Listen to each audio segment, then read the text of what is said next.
Welcome to our Kepler College Astrology Book Club author Q&A. My name is Misty Lane, your book club admin. September's book of the month was Mirror, Mirror, The Astrology of Famous People and the Actors Who Portrayed Them by Alex Trenoweth. Alex is a professional astrologer, researcher, and school teacher known for her groundbreaking contributions to the research of astrology in adolescence. Although after reading Mirror, Mirror, I think we can add film analysis to her list of contributions. And we are streaming to everyone live today so Alex can share her expertise with club members and answer questions our readers sent in about her book. And I will be keeping my eyes on the chat. So if you're joining us live, please type up any questions you have along the way. So welcome, Alex. Well, first thing I want to know, given your background primarily in child adolescence, what prompted you to write Mirror, Mirror? A few years ago, 2009, I think it was, I was visiting my mom here in Detroit. And I've always been a fan of Julia Child, who was known as the French chef, which is kind of funny as she's neither a chef nor French, but she was known for translating French recipes to be understood by American housewives in one of her magnum opus. But since I was a child, I've loved her. And my parents say that when I was about 6, when I was quiet, they knew that Julia must be on TV because I was so entertained by her. And I just loved what she did. I loved to watch her cook. I loved it that when she burned things, she had a sense of humor. I loved the way that she spoke, and I used to imitate her as well. So when the movie came out, actually, her voice was what worried me, because Meryl Streep played Julia in Julie and Julia. And I thought, oh, you can't do her voice without turning it into a comedy. So I was a little bit nervous, but it took me like only a few seconds, and I was absolutely enthralled by Meryl Streep's portrayal of Julia. I thought she did it so respectfully and so well, and I completely forgot that Meryl Streep wasn't actually Julia Child. And I remember played thinking, that role so well. I wonder what it is astrologically that could explain, how Meryl stepped into those big shoes of Julia Child. And what I discovered kept me busy for a very long time. And interestingly, Julia and I also have the exact same degree of ascendant, 6 degrees Gemini. So I think that kind of explains my fascination with her as well. Yeah, that is amazing. I am so glad that was the inspiration, because I actually recently watched that movie before reading this book, and it was just such a good biopic, in my opinion. And Meryl Streep did play Julia Child so well. So I am glad that this is the inspiration. And really from there, I just started watching more and more biopics. Many biopics. I think I watched 200 in all. 100 made it into the book. But we weeded out the ones that the biopics that weren't popular. I'm not a fan of horror films, so we weeded out some of the horror flicks in there. There was one called By the Light of the Moon about Ed Gein. So we got rid of that one, and just a few that didn't do well at the box office. I'm thinking about Communion with Christopher Walken playing Whitley Strieber, and a few others. And then even after the book was published, I was still finding articles that I'd written about various biopics, like What's Love Got to Do with It? Tina Turner being portrayed by Angela Bassett, that I had forgotten about. So I still have quite a few on my files that didn't make it into the book. So there's a lot. This is just like the tip of the iceberg. It is, because in the 1930s, the predominant biopics were biblical characters, which obviously we can't get a date of birth for, let alone a year. And Mata Hari, I think, was the first one about the spy, and that was in 1935. And as the years have gone by, biopics have become more and more popular, and they really started picking up pace in the 1970s with Lady Sings the Blues about Billie Holiday, portrayed by Diana Ross. Coal Miner's Daughter was a big influence, I think, on the genre. And then now we have, Whitney Houston and Of course, we had Freddie Mercury a couple years ago and Elton Mm, John a couple years ago. So, they really have done something wonderful with the genre, I think. absolutely. Well, can you tell us a little bit about your process in researching and analyzing these biopics, especially in case any of our viewers want to try this themselves to look at the astrology behind their own favorite biopics? Well, as you know, when you're looking at a chart, you could easily write, 100,000 words Right. analyzing the chart. So right off the start, I had to develop a methodology and stick to it. And what I really, really wanted to avoid was, every single detail of the Hmm. chart. I wanted to pick, what was the most interesting. So I thought those would be the conjunctions and oppositions. So, for example, if an actor's sun is opposite to the actor's moon, that would be something I would pick up on. And the biopics, they have to be about real people, because sometimes people say, "Oh, what about so and so?" And I have to remind them, well, that person isn't a real person. It's a fictitious Right. character. So it has to be about a real person. Um, the other question I get quite a bit is, movies sometimes take liberties with the person's life, and so as long as it's not too wild, I chose the biopics. So we get into Blonde with Marilyn Monroe, and there's all sorts of conjecture with that one. So that movie was released after the book came out, but I would be cautious with Blonde because I think that takes a lot of liberties. Although I did write Yes. about it for the AA journal, just because it's an interesting. It still has that premise of somebody stepping into the shoes of a famous person and portraying them. Exactly.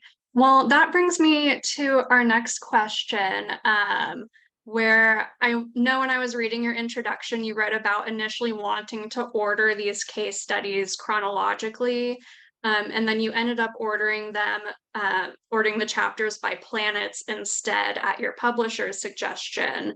And that made me curious, while watching these films, did you really find yourself thinking about or being reminded of like possible dominant planetary energies before looking into the astrology behind them? Like, were you watching a film and you were just like, oh my gosh, this story is just so Neptunian, or oh my gosh, this story is very Martian? Did you have any instances like that? I think it came across very strongly with Venus, Hmm. because the love story, or the beautiful women, or whatever. And I think too the moon stood out. I thought, wow, this is quite a lunar character, because they have attachments to the mother, or it's a very emotional, tear-jerking kind of film. So there was an inkling.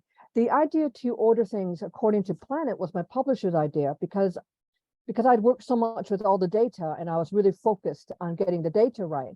I just thought, why don't we do it in order for that they were released? Because I found the history of biopics to be interesting too. So I can't take credit for putting them into chapters according to planet. But yeah, that's down to my publisher, which was a good idea, I think, I looking think back. so too. I think so too. It really just helps to put it into kind of perspective in a very like easy to follow manner.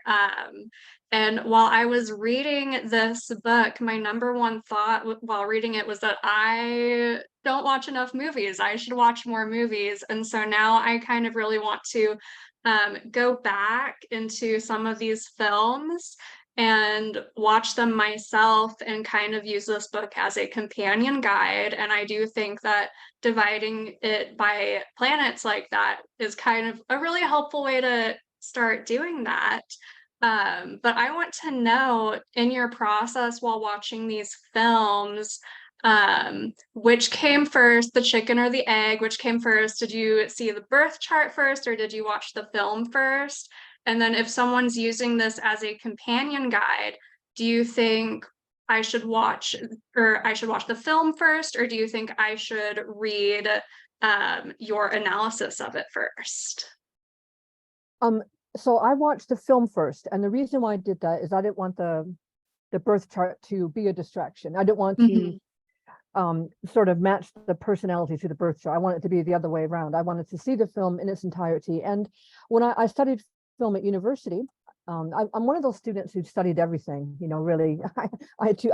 Gemini rising, I'm interested in lots of different topics. So I had some background in film reviews and things like that. So I had that background to help me. And I just thought that was the better way to do it, just to watch the film first, look at the cinematography, listen to the dialogue, and, watch the acting, of course. I avoided things like I didn't immerse myself in any of the actors' biographies or the characters' biographies, again, for the very reason I didn't want it to prejudice my opinion on the astrology when it came to that. Okay, perfect. So I think I'll watch the movie first and then read the analysis. And just to make another little point, going back to writing about every little detail, I mean, I was really hoping that, a reader would take an interest in that chapter or whatever, and actually write their own analysis, right from their own perspective. So I wanted to keep that avenue open and inspire other, astrologers who maybe say, I don't know what to write about, to actually go back and write an article for one of our very fine astrology magazines. I love that. It sounds okay. You're inspired by Julie and Julia. You need your own Julie and Julia to follow your journey for this. I love that. Amazing. Okay. Well, okay, I'm gonna get into some more difficult questions. So can you talk a little bit out of all of the movies that you watched for your case studies? Did you have any whose charts really interested you the most? I think there's a long chapter called Favorites. Yeah. I think any of those on there, I mean, I think that, they fascinated me. I'm fascinated with any of the biopics where the characters had to learn a new skill to do the biopic. And I'm thinking about Val Kilmer doing Jim Morrison. He lived as a lizard king for a year during production.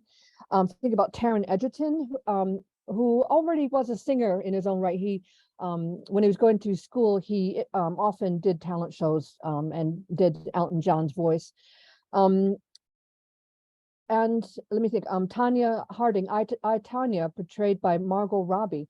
Yes. Margot Robbie is taking off and landing those jumps. I mean, there might be some trickery to do the quadruple Lutz in there, but she is actually taking off and landing those jumps, and she had to learn how to ice skate.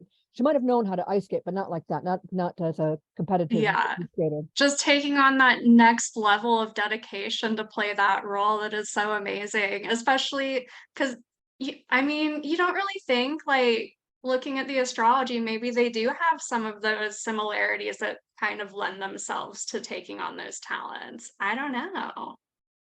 Well, I got to say, I'm full of admiration for Margot Robbie for Yes. skating, because skating, I mean, it looks so delicate, but when they land or they fall, it's got to hurt. I mean, you never see like, the bruises on their hips or whatever from falling, but No. it's cringeworthy when you see them fall. You just that hurt, and they just get up, and so that Margot Robbie probably landed badly a few times as well. Oh, But absolutely. kept at it, and she's good enough probably to compete herself these days. Yes, Margot Robbie, her ice skating era. Let's bring it on.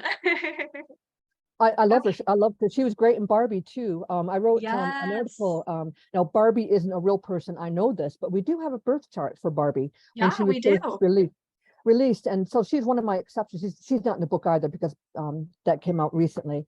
But yeah, I thought it was a great chart for Barbie. Yeah, I think I looked very briefly at the Barbie birth chart, and I saw she had a lot of Pisces going on in there, and I was like, how appropriate for Barbie. And she's just out there with all of her dream jobs, just living her best life. Yeah, the movie was fantastic, and I loved getting the opportunity to look at the Barbie birth chart and just see how that reflects in the movie. Yeah, it was amazing. And I never played with Barbies when I was little. I didn't like them. Well, I didn't like dolls a lot anyway, but I thought Barbie was before I saw the film, I thought Barbie was a bad influence on young girls. But actually, when I saw the movie, I thought, well, maybe because of Barbie Astronaut, have had women in space, or maybe because of Barbie Doctor, we have had women choosing the medical profession because they see Barbie has done it. So, I've softened my view on Barbie considerably since seeing the movie. Oh, I love that. Everyone has something to say, and Barbie's no different. So Mm, I love that that was kind of a redeeming arc for her. yeah. I Okay, saw, I well, saw, I did the Barbenheimer thing, by the way. I saw Oppenheimer, which, whew, I did and then, not do that. then I watched Barbie. So I was sitting down watching these movies for like 5 hours, and wow, the contrast between them. I mean, I was really glad that I did it. Like I say, it's kind of a stunt for the Astrological Journal, but I was glad that I took part of it, because I kind of avoid doing everything everyone else does. But I thought this was a great opportunity to, see a biopic, and two biopics that couldn't be any Yeah. different. It couldn't be more different to each other. Yeah. Did you find any insight from doing that? Yeah, I did, especially with Oppenheimer, because it was all about the Trinity test, which tie in quite beautifully into Robert Oppenheimer's chart. Um, there are some algal connections, and if you follow me on social media, algal kind of follows me wherever I go. So that made me terribly happy to have those connections. Yeah, I mean, but it was a really grim film, to think about Yeah. what we've done to the planet, and potential to destroy ourselves is always there, and has been there for the past 50 years. So gives you a lot to think about. And then Barbie gives you something to think about in a completely different way. Absolutely. Absolutely. I love how even just the release of the Barbie movie, I think it came out the day Venus went retrograde. Okay, so a little bit of controversy about this. So to keep the Ooh, methodology consistent, I took first viewing of the film. okay. So it was released in general release on the same day as Oppenheimer, but actually the Barbie film was shown to a review audience before. So I take that viewing first, because Okay. from there is when reviews are written and the sort of the ideas released onto the public, even if it's before the general release of the film. Okay, good. That seems an important distinction to make when it comes to the movie chart. So thank you for clarifying that. Yeah, I'll have to see what that chart for the Barbie movie says and see how it's different.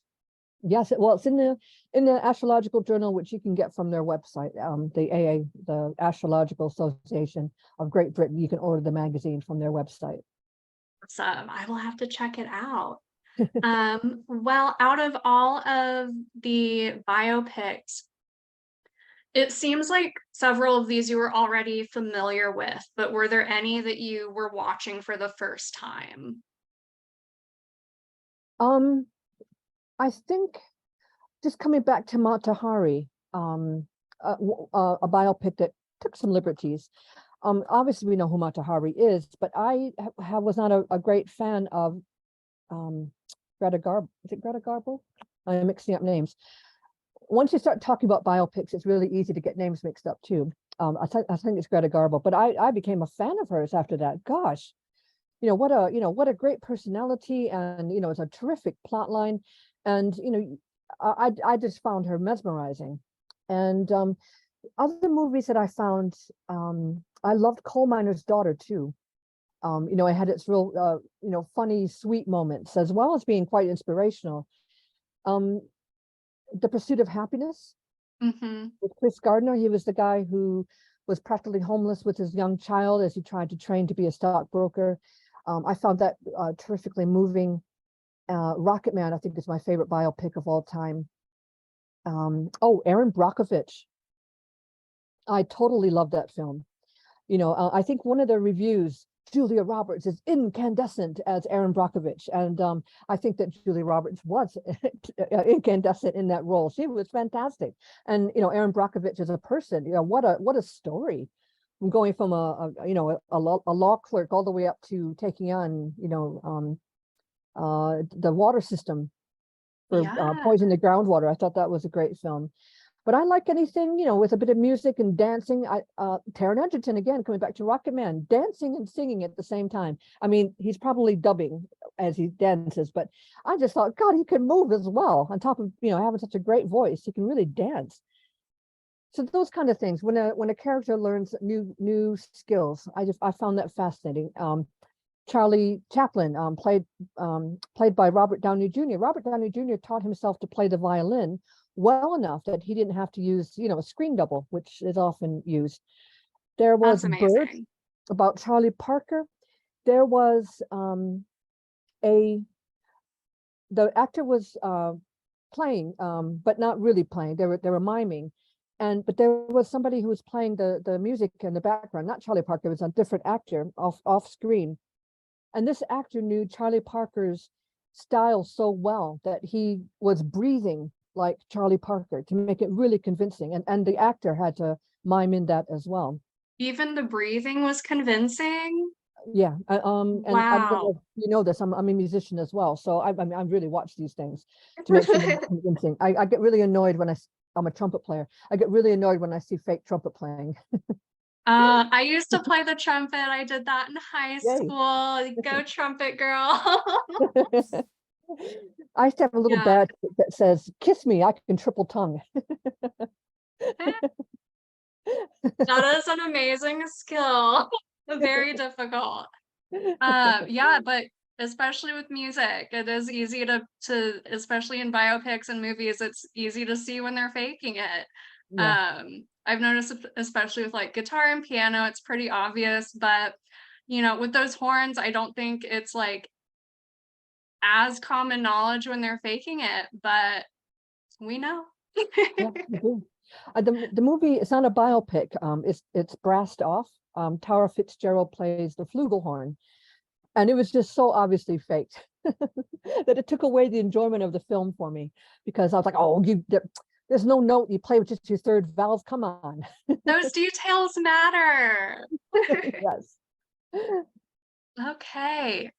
Um, well, for the films that you were already familiar with, but maybe you didn't look at the astrology beforehand, did looking at them through that astrological lens um, impact your perspective, one, on just the history of the person, but also two, just on how well you think the biopic was made? There was one film that stands out for that, and it's Raging Bull. So I don't like violent films, or scary films. So I sat through Raging Bull back when it came out in the 1980s, and I thought once was enough. But actually, so I thought, okay, well, I saw the movie once, I don't have to see it again. So I did the charts, and then looking at it, it was so uncanny that I thought, okay, I'm going to subject myself to watching this film again, just to check, to make sure that I then realized that my opinion was going to affect how I was going to approach the analysis. So that was one film that I could think of off the top of my head that I went back to. I didn't enjoy it the second time either, to be honest. Just a bit too much for me. That's fair enough, but we appreciate your dedication and taking the time to sit through a movie you didn't want to watch for the book. Okay. I have a system for writing these things. I mean, in that I used to work with Jonathan Caner, who's a British astrologer, and he used to write his column because he was a journalist who wrote astrology columns. I was writing my astrology exams, and he was doing his columns, and he said something to me one day that really stuck with me. He says, if I can write 3,000 words per day, that's a good productive day. And I that's the way I work. So even if I'm teaching all day, I say if I can do 2,000 words a day, that's pretty good going, given that I've had I'm overstimulated from being around children all day. And I had a cat, Mr. Bubbles was my cat, and he would watch the films with me, and then he'd be my writing companion too. And when I was just kind of finalizing, I was watching Lawrence of Arabia for the second time because I love Peter O'Toole, just as make sure I got the details of the plot right. And that was Mr. Bubbles' last night with us. He died that night. So, I like to think that, between his cuddly human and the delectable Peter O'Toole, we gave him a good send off. You did. Mm. Absolutely. Yeah, didn't you? I think there was a dedication to Mr. Bubbles. It is Yeah, dedicated. dedicated to Mr. Bubbles. Well, Mm. yeah, I am grateful that Mr. Bubbles was a part of this process and we all got to share that experience with him. Wonderful. Okay, it looks like we don't have any questions for you in the chat, and those were all of the questions on my list. So is there anything else you'd like to share about your experience before we close? Just to, encourage you potential writers out there. I think people have a really um, finding a publisher and all that is quite difficult, but the job doesn't finish when you finish the book. Mhm. It has to be promoted. I go to a lot of conferences selling my books. So when you take on a book, really you are taking on quite a big project. But I just want to encourage everyone, to write, do something for your local astrology magazine, whatever group that you belong to, get in there and get enjoying it, and find your niche, find what you're really interested in, and write about it. Yes, find your niche. That is so important. And Alex said it herself. If you feel inspired to write your own analysis from any of the biopics in Mirror Mirror, please do. I think that would be amazing. And if someone does that, please send it our way. Well, wonderful. Alex, thank you so much for joining us for the Book of the Month Q&A. Where can our audience find you to follow your work further? Yes, you can go to my website, very creatively called alextrenoweth.co.uk. So also I'm on social media, again, very creatively. All my social media um, profiles are Alex Trenoweth. I don't do anything fancy. Wonderful. So you can follow me Instagram, Facebook, Twitter, which I don't use very often, YouTube, a lot of good Perfect. stuff up there. All the things. Okay. Well, group members, if any of you are still reading Mirror Mirror or have not read it yet, please see the guides tab on our group page where I will save all of our discussion posts for you to return to at your leisure. And you are welcome to continue participating in these discussion posts as you catch up. I will still be there reading everything and being there to respond to everyone. Our October book of the month is Astrology and the Lives of People, Finding Compassion, Character, and Heroism Within the Horoscope by Joseph Crane, who is also teaching a Kepler course this October on progressions and solar arcs. And thank you to our group members who read along with us and participated in our September discussions. Thank you for sharing all of your wonderful stories and insights, and I'm looking forward to doing the October read with you. Everyone have a great day. Oh, can I put a plug in for my sun Yes, sign course? please do. I'm writing. I'm writing a sun sign. I'm sorry, teaching a sun sign course, how to shine as a sun sign columnist for Kepler College. So we've already had the first class, but you can still join us for the next Okay, class on Saturdays. Saturdays, and there's still time to join the sun signs class. Wonderful. Well, thank you so much, Alex, and Thank I'll see you. you when I see you again, and I'll see our group members in the book club. Have a great day, everyone.